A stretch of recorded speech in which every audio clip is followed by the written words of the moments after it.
Des gens du service des incendies. Tout le monde tente de comprendre ce qui s'est produit. D'abord, je vous laisse constater l'état de la structure actuellement. C'est le futur complexe d'entraînement du Canadien de Montréal. Ce qu'on nous dit, c'est que de ce côté, c'est un terrain de soccer intérieur qu'il devait y avoir.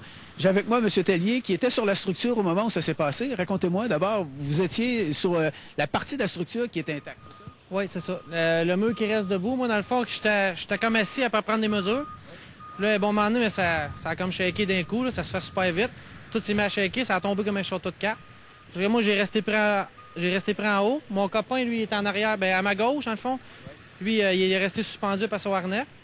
Puis là, après ça, j'attendais pour que quelqu'un vienne me descendre en bas. Parce que comme vous voyez, là, d'ici, on le voit pas bien, mais la structure est comme inclinée sur un bord. Fait que moi, ça a quand même 50 pieds. Je voulais pas tomber en bas. Les pompiers, ils pouvaient pas venir me chercher à cause que, avec leur échelle, c'était dangereux que la structure tombe sur eux autres. Fait que là, j'ai demandé au gars de la grue, là, le monde en bas, il se dépêchait. Puis la grue, elle se rendait pas. Fait que là, il a enlevé ses outriggers, il a circulé. Puis là, il est venu me chercher après. Fait que j'ai descendu comme à l'ancienne méthode, là, après le... Le câble de la grue. Oui, c'est ça, après le câble de la grue. Bon, vos collègues, tout ce temps-là, vous aperceviez vos collègues qui étaient suspendus. Oui, c'est ça. J'ai aperçu mon copain qui était suspendu. Il y en avait un autre qui était pris dans la nacelle. Et lui, les autres gars sont allés chercher par le côté, avec un autre nacelle, comme. Là. Puis celui qui était suspendu par son harnais, lui, c'était un autre nacelle aussi qui est allé chercher. Puis moi, c'est la grue qui m'a descendu en bas, là.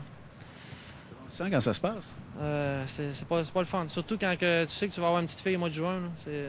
Non, c'était quand même assez triste. Ça fait 3 ans que vous faites ce métier-là. Oui.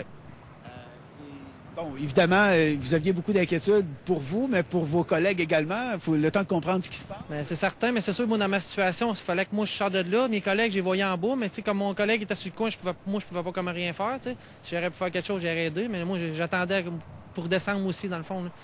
Je pouvais pas rien faire d'autre. Avec ce qui s'est passé, est-ce que vous considérez que vous avez été chanceux? Oui, beaucoup. Oui. Bien chanceux.